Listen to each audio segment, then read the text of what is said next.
সবই হচ্ছে কপাল, কপালের নাম হচ্ছে গোপাল। আসলে নসিবে থাকলে ঠেকায় কে? গেল 2 দিন যাবৎ সারা বাংলাদেশের বিভিন্ন জায়গায় সোশ্যাল মিডিয়া প্ল্যাটফর্মে বা মূল মূল যে মেইন স্ট্রিম মিডিয়া আছে সেখানে একটা বিষয় আলোচনা হচ্ছে। ডক্টর মোহাম্মদ ইউনূস তিনি যে যুক্তরাজ্য সফরে যাচ্ছেন সেখানে তিনি একটা অ্যাওয়ার্ড গ্রহণ করবেন, যেটা হচ্ছে কিংস চার্লস হারমোনি অ্যাওয়ার্ড। মানে যুক্তরাজ্যের যিনি রাজা আছেন এই মুহূর্তে, রাজা তৃতীয় চার্লস, তিনি একটা বিশেষ অ্যাওয়ার্ড দিবেন। কিন্তু প্রশ্ন হচ্ছে এই অ্যাওয়ার্ডের তালিকায় ওনার নাম আছে কিনা। না, ওনার নাম নেই। তাহলে প্রশ্ন হচ্ছে কিভাবে নাম না থাকার পরেও তিনি এই অ্যাওয়ার্ডটা পেতে যাচ্ছেন? আলাদা কি কোনো উপঢৌকন দিচ্ছেন বা কোথাও কোনো সিস্টেম করে পুরস্কার নিচ্ছেন?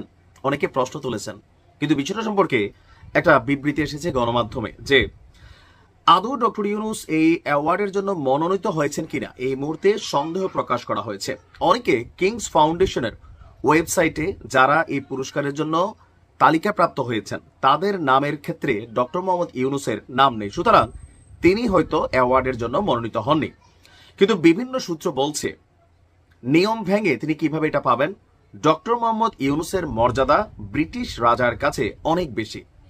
তিনি বিশ্ব মঞ্চে অনেক উপরে উঠে গেছেন, তাই তাকে কোথাও অন্যদের সঙ্গে প্রতিযোগিতা করতে হয় না। অর্থাৎ প্রথমে নমিনি এবং পরে চূড়ান্ত বিজয়ী হতে হয় না। তিনি প্রতিযোগিতার বাহিরের ক্যারেক্টার।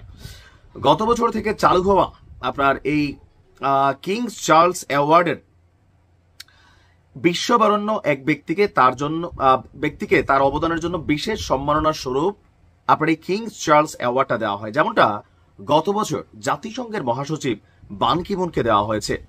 এই পদক অনেকটা লাইফ টাইম অ্যাচিভমেন্ট অ্যাওয়ার্ডের মতন। সাধারণত লাইফ টাইম অ্যাচিভমেন্ট অ্যাওয়ার্ড আগে ভাগে প্রকাশ করা হয় না। মানে গত বছর জাতিসংঘের মহাসচিব যে সিস্টেমে পাইছে ওই সিস্টেমটা হচ্ছে কি, আগে ভাগে এই তালিকা বা নমিনি এগুলাতে ওনাদের নাম আসে নাই, ব্যক্তিকে আগে জানিয়ে দেওয়া হয় কিন্তু প্রকাশ করা হয় না, একটা সারপ্রাইজিং থাকে। ঠিক একই ঘটনা ঘটেছে ডক্টর মোহাম্মদ ইউনূসের ক্ষেত্রেও। তিনি বিশ্ব শান্তি এবং সহমর্মিতা প্রমোট করার জন্য চলতি বছর এই অ্যাওয়ার্ডটা পাচ্ছেন। এই ধরনের স্পেশাল অ্যাওয়ার্ড অনুষ্ঠানে তাৎক্ষণিক তা জানিয়ে সম্মানিত ব্যক্তিকে স্টেজে ডাকা হয় এবং পুরস্কার নেওয়ার জন্য, আর তখনই সবাই জানতে পারে কে সেই বরেণ্য ব্যক্তিত্ব। অর্থাৎ সোজা বাংলায় মুদ্রা কথায় আমরা যদি বলি, যেই তালিকাতে ডক্টর মোহাম্মদ ইউনূসের নাম দেখা যাচ্ছে না, অনেকে এটা নিয়ে করছেন, সমালোচনা হচ্ছে যে এটা একটা হয়তো ফাও কথা বা এনা সেনা সরকার কি মিথ্যা বলছে, আলাদা কোনো টুপাইস পয়সা টয়সা বিষয়টা এরকম না।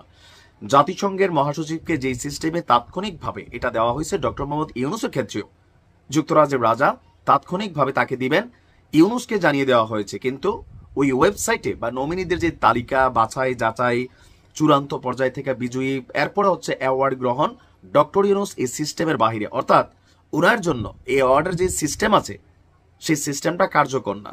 তিনি কিংস হারমোনি অ্যাওয়ার্ড পাচ্ছেন, আর না পাইলে তো এটা গণমাধ্যমে আমরা দেখবই। তবে যেহেতু এত দূর আলোচনা হয়েছে, এত তথ্য আসছে, নিশ্চয়ই ভুয়া তথ্য হবে না। তারপরে দেখা যাক কি হয়। ভালো থাকুন।